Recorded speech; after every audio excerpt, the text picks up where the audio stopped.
Orang tua siswa sekolah dasar di Kabupaten Lahat keberatan dengan materi buku pelajaran pendidikan jasmani, olahraga, dan kesehatan yang dibagikan kepada siswa kelas 5 SD.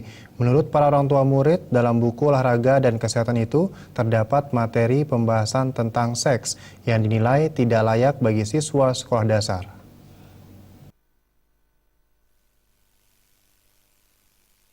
Konten buku yang dianggap tidak layak dipelajari oleh siswa sekolah dasar ini terungkap setelah salah seorang orang tua siswa kaget ketika membantu anaknya mengerjakan tugas rumah dan melaporkan hal ini kepada pihak sekolah.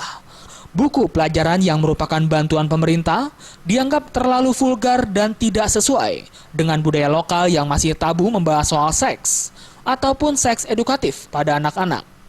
Di dalam buku pelajaran pendidikan jasmani, olahraga, dan kesehatan terbitan Pusat Perbukuan Kementerian Pendidikan Nasional tahun 2010 berisikan materi soal seks. Terdapat pada bab 5 dengan tema menjaga kebersihan alat reproduksi dari halaman 57 sampai halaman 62. Selain itu pada penilaian pengetahuan ada soal tentang nama-nama alat kelamin perempuan dan laki-laki.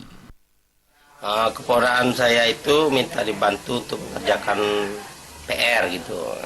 Jadi pas kita buka buku itu sangat tidak layak untuk pelajaran mereka ya, karena terlalu vulgar ya. Ya harapannya segera untuk mencabut buku itu kembali, jangan sampai tersebar karena belum waktunya anak kelas 5 dapat pelajaran seperti itu.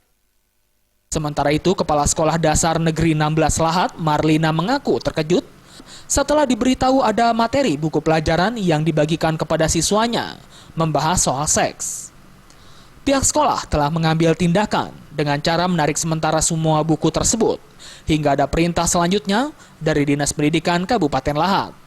Buku paketnya ya memang dari sekolah, memang dibagikan dari sekolah. Buku pelajaran apa itu, Bu? Buku pelajaran PJOK, pelajaran olahraga. Tindakan kami, semua buku yang dibagikan kepada anak kami tarik dan kami simpan dulu. Kami ingin bagaimana perintah selanjutnya dari dinas. Dari Lahat, Sumatera Selatan.